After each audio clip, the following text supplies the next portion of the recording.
챕터 7. 두려움의 씨앗은 어떻게 마음속에 자리 잡는가? 나는 종종 당신의 반대 세력, 즉 우리가 신이라고 부르는 존재가 왜 당신을 괴멸하지 않는지 궁금했습니다. 이유를 들려주시겠습니까? 왜냐하면 나의 반대 세력만큼 나 또한 강하기 때문일세. 나의 반대 세력이 행하는 힘만큼 나도 나의 힘을 행사할 수 있지. 지금까지 내가 자네에게 설명하려던 것이 바로 이러한 내용이었네. 우주에서 가장 강력한 힘은 너희 인간들이 신이라 부르는 존재를 통해 건설적인 목적으로 사용될 수도 있고, 너희 인간들이 악마라 부르는 존재를 부정적인 목적으로 사용될 수도 있어. 그러나 무엇보다 중요한 사실은 신이나 악마가 사용하는 것처럼 인간 역시 이 힘을 효율적으로 사용할 수 있다는 걸세. 당신은 지금 엄청난 파장을 가져올 주장을 하고 있습니다. 당신의 주장을 입증할 수 있습니까? 물론이지. 그러나 자네가 직접 입증하는 편이 나을 걸세. 죄 많은 너희 인간들 사이에서 악마들의 말이 그렇게 대단한 가치가 없을 테니까. 신의 말도 마찬가지지. 너희는 악마를 두려워하고 너희들의 신에 대해서는 신뢰하기를 거부하지.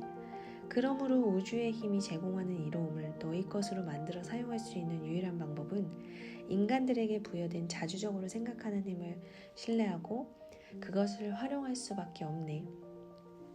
바로 이것이 무한한 지성의 우주적 지식, 저장소에 직접적으로 이르는 것일세. 어떠한 인간에게도 이 길 말고는 다른 방법이 없어.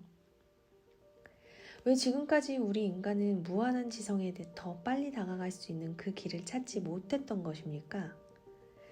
왜냐하면 내가 인간들의 마음속에 건설적으로 사고하는 힘을 파괴하는 부정적인 생각들을 심어놓고 그 길을 가로막아 헤매게 만들었기 때문이야.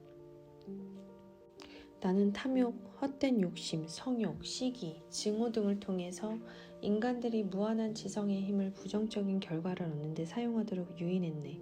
기억하게, 자네의 마음은 자네가 항상 생각하는 것들을 끌어당긴다는 사실을 말했세. 내가 나의 반대 세력에게서 너희 인간들을 떼어놓을 수 있었던 것은 나의 목적에 도움이 되게 생각하도록 너희들을 부추겼기 때문이야. 지금 당신이 하고 있는 말을 내가 제대로 이해했다면 당신은 인간이 악마를 두려워할 필요도 없고 신에게 아첨할 필요도 없다고 시인하는 것 같군요. 정확하게 이해했네. 이번 자백이 내 위험에 부정적인 영향을 미칠 수도 있겠지만 인간이 모든 힘의 근원에 직접 다가서게 되면 나뿐만 아니라 나의 반대 세력을 쇠하게 만들 수도 있다는 사실을 알려줬다는 것에 만족하네.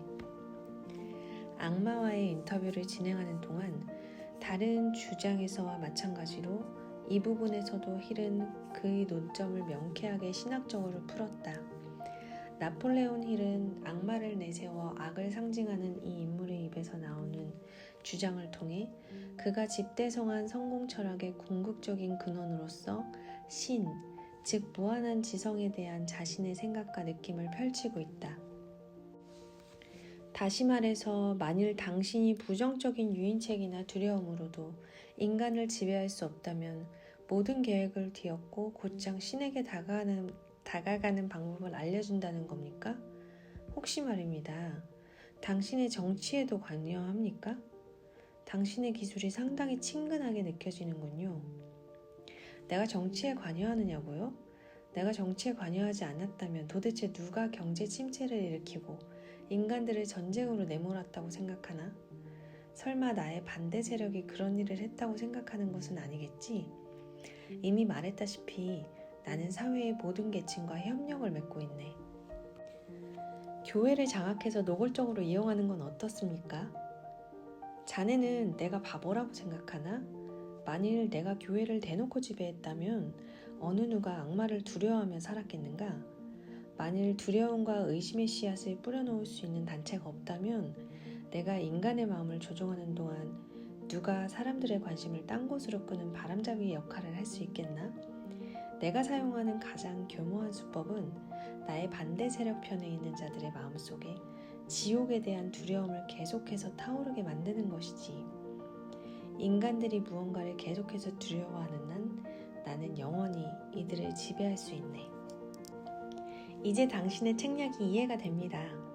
당신은 사람들의 마음속에 두려움과 불확실성, 그리고 불명확함의 씨앗을 심기 위해 교회를 이용하는군요.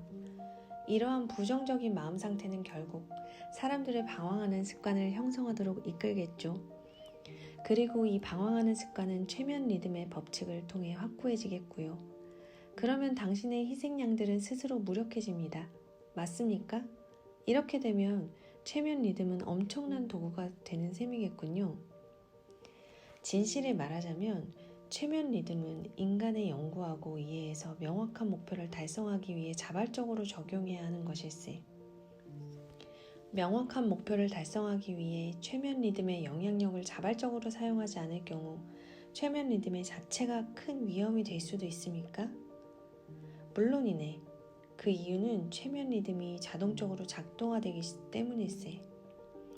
만일 명확한 목표를 달성하기 위해 최면 리듬을 신중하게 사용하지 않는다면 자네가 바라지 않는 결과가 초래될 걸세. 이해하기 쉽도록 기후를 예를 들어보겠네. 물질을 구성하는 모든 요소와 생명을 가진 모든 것들이 자연의 기후에 적응한다는 사실은 누구나 보고 이해할 수 있을 걸세. 열대지방의 나무들은 과일을 맺어 번식하지. 이 나무들이 맹렬한 태양에 적응할 수 있는 것은 자연이 그렇게 만들었기 때문이야. 자연은 나무들이 따가운 태양광선으로부터 스스로 보호하기 위해 이에 적합한 잎을 돋아나게 했네. 만일 이 나무들을 완전히 다른 기후대인 한대 지역으로 옮겨놓으면 절대 살아남을 수 없을 것세. 자연은 또한 동물들에게도 각기 다른 기후에서 살아남을 수 있도록 저마다 안전하고 적합한 옷을 입혀놓았네. 이 모든 것들과 똑같이 자연은 인간의 마음도 환경의 영향을 받게 했지. 환경은 인간의 생각보다 훨씬 강력해. 특히 아이들은 사고의 힘이 약해서 주변 환경의 영향을 그대로 받지. 자연은 모든 환경에 특정한 리듬을 정해놓고 그 리듬 안에 존재하는 모든 것들이 그 속에 적응하도록 만들지. 그러나 자신만의 생각의 리듬을 만들 수 있는 특권을 가진 유일한 존재가 바로 인간일세. 따라서 인간은 자연이 환경의 영향 아래 가두기 전에 최면 리듬을 사용하여 이러한 특권을 행사하지. 모든 가정과 사업체, 모든 도시와 마을, 그리고 모든 거리와 공동체의 중심에는 명백하면서도 구별할 수 있는 저마다의 리듬이 있네. 만일 이러한 리듬이 어떻게 다른지 알아보고 싶다면 뉴욕의 5번가를 걷다가 빈민가를 걸어보게. 모든 형태의 리듬은 시간이 지날수록 단단하게 굳어져 영원히 변하지 않는다네. 현명한 이들의 최면 리듬 사용법. 인간은 저마다 생각의 리듬을 가지고 있습니까? 그래, 인간들 사이에서 가장 중요한 차이점이 바로 그걸세. 힘, 성공, 부에 대해 생각하는 자는 이러한 것들을 소유할 수 있도록 끌어당기지. 그러나 절망, 실패, 좌절, 낙심, 그리고 빈곤을 생각하는 자는 그가 생각한 대로 달갑지 않은 힘을 끌어당길 뿐이야. 이는 성공과 실패가 왜 습관의 결과인지를 설명해주고 있네. 습관은 생각의 리듬을 만들고 생각의 리듬은 당사자가 지배적으로 생각하는 대상을 끌어당기지. 최면 리듬이란 자성이 있는 물체를 끌어당기는 자석과 비슷한 것입니까? 그렇습니까? 그래, 정확해. 가난한 사람들이 같은 지역에 모여 사는 것도 이러한 이유 때문이지. 동병상련이라는 옛말도 있지 않은가? 그리고 최면 리듬은 어떤 일에서 성공한 사람들이 시간이 지날수록 힘들지 않고도 다방면에서 성공하는 이유를 설명하기도 하네. 성공한 사람들은 모두 의식적으로든 무의식적으로든 성공을 기대하고 요구하면서 최면 리듬을 사용하고 있지. 간절한 열망이 습관이 되고 최면 리듬이 그 습관을 지배하면 조화로운 끌어당김의 법칙이 마음속으로 원하는 것들을 물리적 등가물로 바꿔놓는 것일세.